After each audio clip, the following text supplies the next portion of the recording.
Buenos días, muchas gracias por la invitación y bueno, gracias a ustedes por el apoyo. Pues nada, vamos a empezar. eh, Vamos a empezar. ¿Cuáles son las dudas más comunes que tenemos al indicar ultrasonido endoscópico en las indicaciones más comunes? Estas son preguntas fueron elaboradas por algunos compañeros que tienen estas dudas y lo que hicimos fue buscar en la literatura apoyo a estas preguntas y aclararlas. Bien, entonces una pequeña introducción. El ultrasonido endoscópico con los años ha venido pues desarrollándose y cada día se hacen más estudios endoscópicos. En Estados Unidos se estima que hasta un 5% de los gastroenterólogos hace ultrasonido endoscópico y con los años va aumentando. Aquí vemos en este estudio cómo la tasa o el perfil de los estudios endoscópicos va cada día en aumento y la industria sobre todo no se queda atrás, sobre todo impulsado por los estudios de oncología. Se prevé que para 2030 va a haber una inversión de casi el doble de lo que se está invirtiendo actualmente en ultrasonido endoscópico. Siguiente. Bien, esta es una imagen que demuestra el poder del ultrasonido endoscópico. Si vemos el número 1, que vemos aquí, hace alusión a lo que es la mucosa. Es un ultrasonido endoscópico radial, hecho con un endoscopio radial. Y tenemos 5 capas. En los estudios podemos ver hasta 9 capas, pero aquí las principales que se ven con las sondas que tenemos disponibles en el país, puede verse la mucosa, que es la primera hiperecogénica, la submuscular de la mucosa, que es la más hipoecogénica, después de la primera. Luego tenemos la tercera hiperecogénica, que es la submucosa, y la cuarta hipoecogénica, que es la muscular propia. Esto nos da el poder de que si tenemos una lesión submucosa, ver de cuál de las capas viene en la lesión y saber si damos seguimientos o no vía endoscópica o vía con ultrasonido. O sea que esto es sumamente importante. Entonces, en el país tenemos varios tipos de ecoendoscopio. Bien, tenemos una sonda lineal, las mini sondas, que hasta donde sé no están disponibles, y el tubo radial. El ecoendoscopio lineal es este que está aquí, es el que permite el ultrasonido intervencionista o la terapéutica, tomar biopsias. Las minisondas, que es esta que están aquí, son sondas pequeñas que pasan por el canal de trabajo del endoscopio normal. Son desechables, sumamente costosas y sirven sobre todo para estallar lesiones estenosantes. Y tenemos la sonda radial, que también está disponible en el país, o el endoscopio radial, que sirve para estadiar y evaluar lesiones adyacentes al tracto digestivo o subepiteliales. Estas dos, la sonda lineal, esta que está aquí, y la minisonda, nos permiten ver en 360 grados el tubo digestivo. Bien, sin embargo, la sonda lineal o sectorial, como también se le conoce, tiene una visión dependiendo del fabricante, de 90, 180 grados.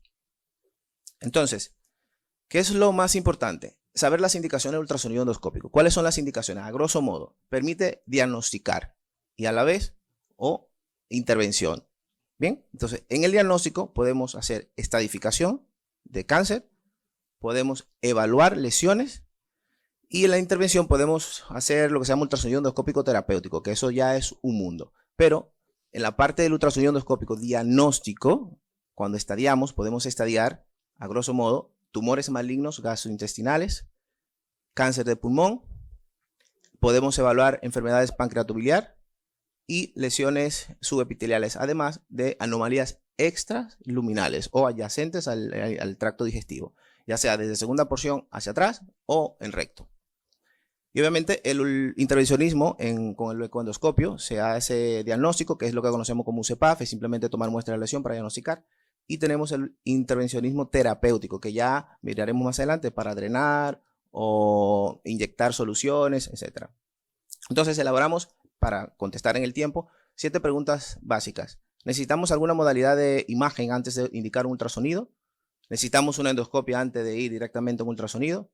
Indicaciones oncológicas, ¿sirve, funciona? Vaya. En la evaluación de las lesiones subepiteliales, ¿cuáles son las cosas más importantes que debemos saber?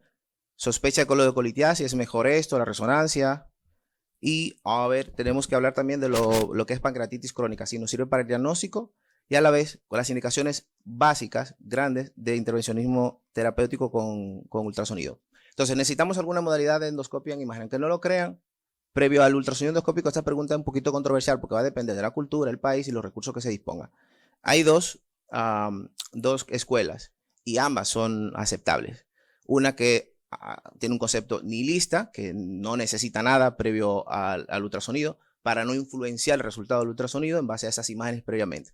Y otro concepto, que es el concepto purista, que dice que sí, que se necesita conocer algunas imágenes previas, o sea, ya sea una tomografía o una resonancia, antes de indicar o de realizar un ultrasonido endoscópico. Esta es la escuela más común. Ninguna de las dos está equivocada, pero en otros países como el Reino Unido, por ejemplo, los radiólogos hacen ultrasonido endoscópico.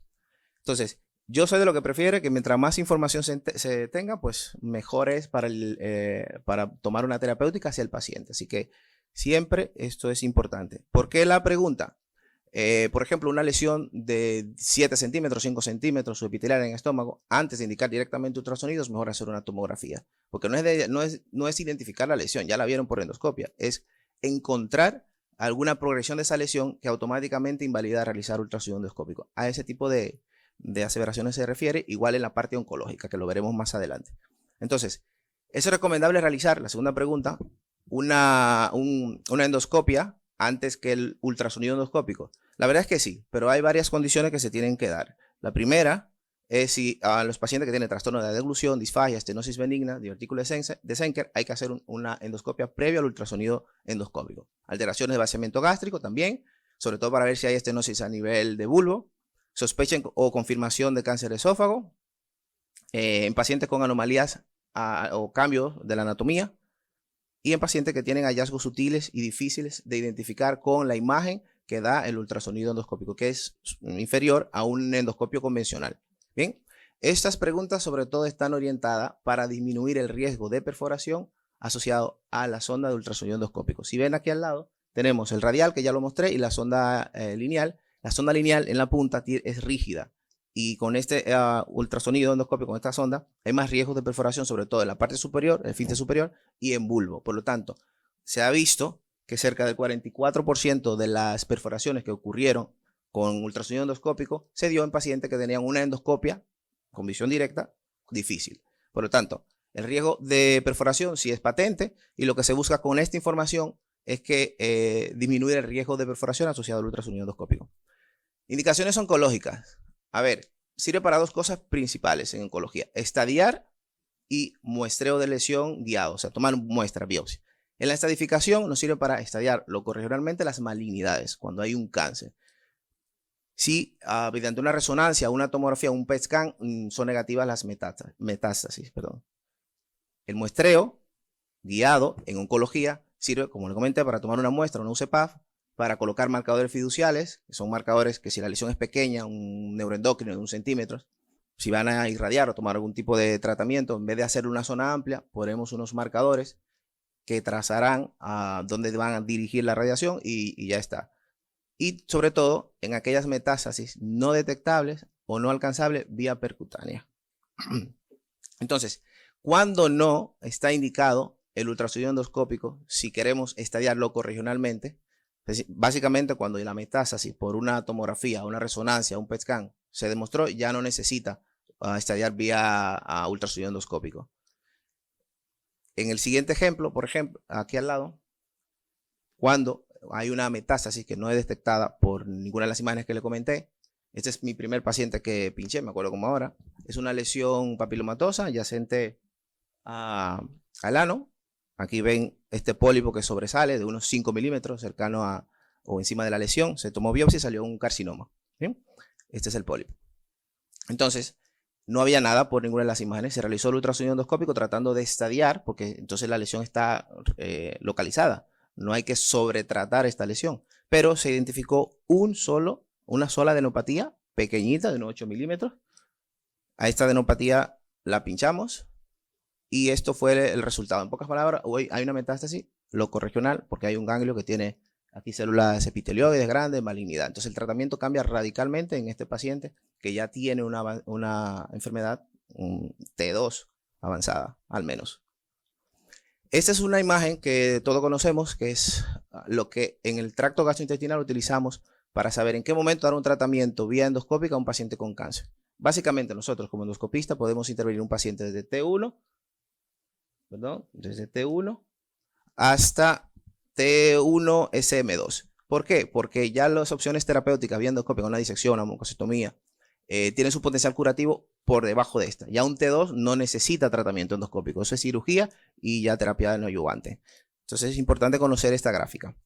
Entonces, este es un pólipo también que salió con un carcinoma, tiene una pequeña depresión central, un signo de Valle, no hay nada por resonancia, no hay nada por tomografía, se realiza el ultrasonido endoscópico, vemos cómo está localizada la lesión y cómo respeta la muscular. Recuerda que la última capa que le comenté, que era más hipoecogénica, ve cómo se ve ahí, que la respeta, la lesión no llega a la muscular propia. Por lo tanto, como mucho, es una lesión T1B.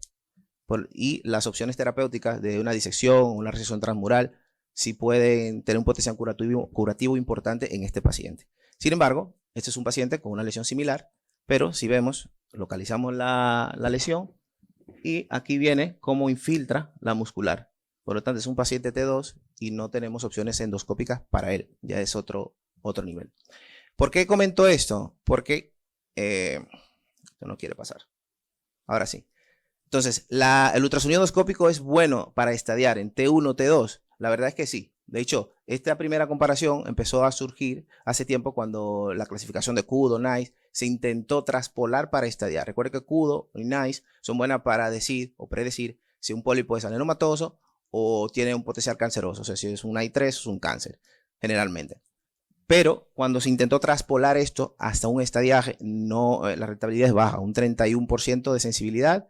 Pero sin embargo, cuando se comparó con ultrasonido, pues el ultrasonido era bastante bueno, 80%. Se ha comparado el ultrasonido con la resonancia y se ha visto que la exactitud del ultrasonido es superior a la de la resonancia en T1, asimismo en T2. Obviamente ya la resonancia va mejorando en T3 y T4, pero en los estadios iniciales el ultrasonido es mejor, inclusive hasta que la tomografía. Bien. Ambas combinadas es mucho mejor. Por eso deben realizarse varios estudios. Mientras más información se tenga, mejor para el paciente. Y aquí al lado, lo que quería ilustrar simplemente con esto es, este es el abordaje terapéutico de la guía de Tokio en relación al adenocarcinoma gástrico. En pocas palabras, sabemos que con el adenocarcinoma gástrico, bien diferenciado o no, en qué momento podemos, vía endoscópico, ofrecerle un tratamiento a pesar de que sea un cáncer. Una lesión de menos de 2 centímetros que esté un T1 de SM1 hacia abajo, o sea, que tenga menos de 500 micras de penetración, podemos ofrecerle claramente una resección al paciente o una disección, o sea, tener un potencial curativo vía endoscópica. La cuarta pregunta, en las evaluaciones de lesiones subepiteliales, que es una de las indicaciones más comunes que recibimos. A ver, el ultrasonido endoscópico permite el diagnóstico definitivo de las lesiones subepiteliales. La incidencia en todas las endoscopias que hacemos es cerca del 0.4%. 73% de todas las lesiones subepiteliales se van a encontrar en estómago. Y aquellas lesiones que veamos con un tamaño de más de 2 centímetros, 80% de ella vendrá de la muscular propia. O sea, es una lesión que hay que darle seguimiento. Y algunos signos vía endoscópica que podemos encontrar para poder predecir la malignidad de estas lesiones. Cuando nosotros estudiamos una lesión subepitelial, buscamos básicamente que tenga bordes irregulares o no, que tenga espacios quísticos dentro de la lesión, si es heterogéneo o no. Esto por sí solo o uno de estos predictores traduce a malignidad en un 90% de los casos. Bien, vamos a evaluar una lesión subepitelial. Esta es una lesión pequeñita, diría de unos 8 o 10 milímetros que se encuentra en fundos en el estómago. Bien, 55 a 60% de estas lesiones sospechamos que puede ser un GIST, porque es así, lo dice la literatura. Tenemos dos cosas. Hacemos un ultrasonido y encontramos esta lesión. Vemos cómo la muscular, la más hipoecogénica, la lesión no llega aquí. Es una lesión que viene o de la submucosa o puede venir inclusive de la muscular de la mucosa, que es esa pequeñita que está aquí. Aquí podemos hacer dos cosas. Quitar la lesión y santo remedio. Si es una lesión que traduce más a un lipoma, podemos dejarla, sabemos que no maligniza. Pero dependiendo del tipo de paciente, si hay que darle seguimiento o no, que se pierde, esto es lo que nos indica básicamente que podemos resecar la lesión y ya está. Y no hay que darle más tratamiento. Sin embargo, esta puede cambiar de esta manera. En vez de venir de la submucosa, muscular de la mucosa, puede venir propiamente de la muscular. Como ve aquí, la muscular viene hipogénica, se ensancha y eso puede ser un GIST. Esta lesión ya vía endoscópica no se puede resecar, salvo que se le dé como opción de tratamiento un Ovesco, un stent fix, que puede ser una resección transmural, lesiones menos de 2 centímetros. Ahí sí, un paciente joven puede ser. Pero de lo contrario es seguimiento. Y en el seguimiento, esto ha sido controversial porque las dos sociedades más importantes, la americana y la europea de endoscopia, tienen divergencia en cuanto al abordaje de esta lesión. Por ejemplo, la ACE dice que si encuentras una lesión subepitelial, tienes que ir directo a una UCPAF. Sin embargo, la AS dice lo contrario, dice que debes hacerle una biopsia, tomar biopsia a la lesión.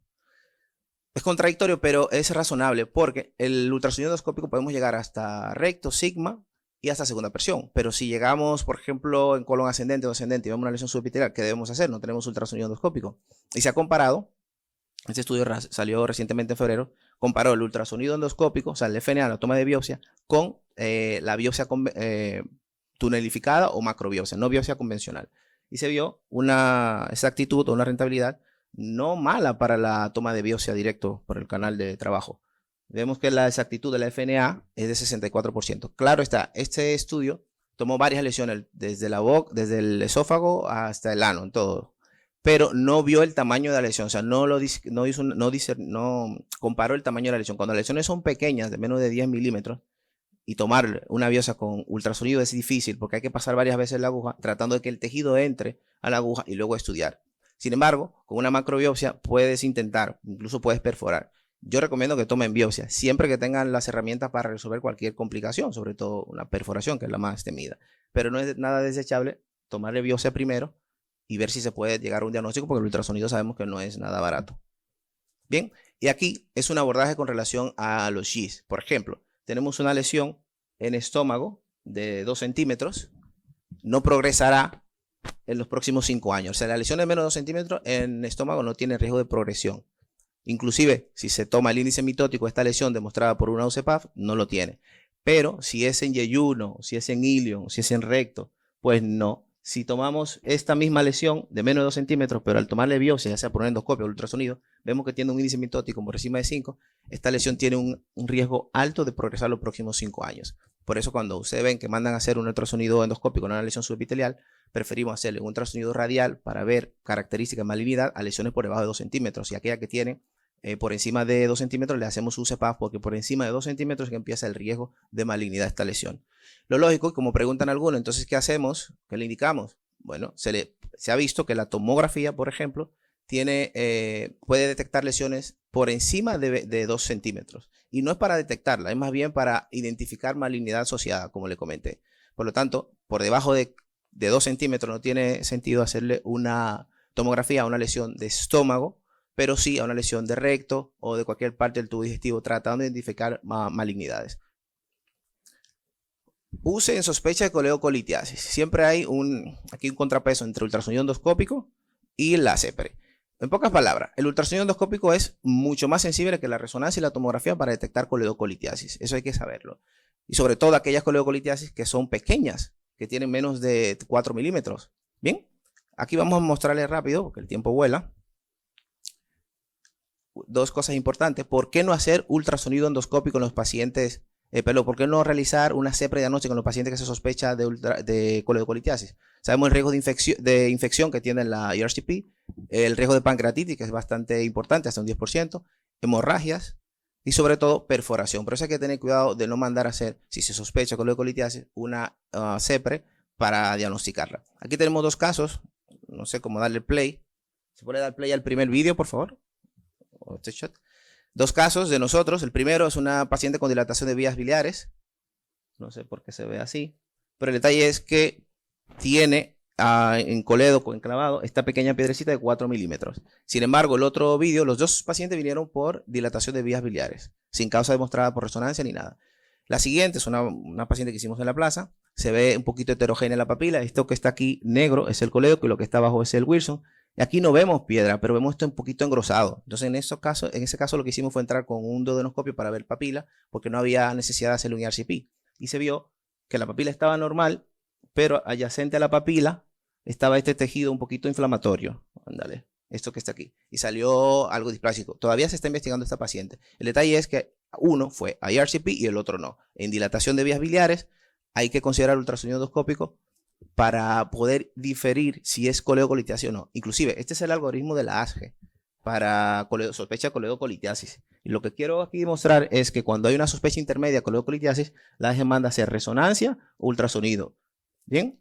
Y cuando hay una sospecha alta de coleocolitiasis con dilatación de vía biliar y alteraciones de pruebas hepáticas, manda inclusive a ir directo a ERCP. Este algoritmo es subóptimo y lo han demostrado muchos estudios, que es más seguro realizar más CEPRE que CEPRE sola. Inclusive los pacientes que los cirujanos envían a hacer CEPRE, porque sospechan que tiene dilatación del colédoco o que tiene alteración de vías biliares, lo más seguro es hacer resonancia, UCE y cirugía, y no hacer cirugía y no hacer resonancia y CEPRE. Entonces, este algoritmo diagnóstico se ha demostrado ya que es óptimo, un 63% de precisión para predecir si el paciente tiene sospecha de coledocolitiasis. Así que este estudio demostró que el 55% de los pacientes que tenían criterios altos de coledocolitiasis, al realizar el CEPRE, 55 realmente tenían la coledocolitiasis y el otro no la tenía, por lo tanto no estaba indicado. Y esto está en discusión todavía en la literatura.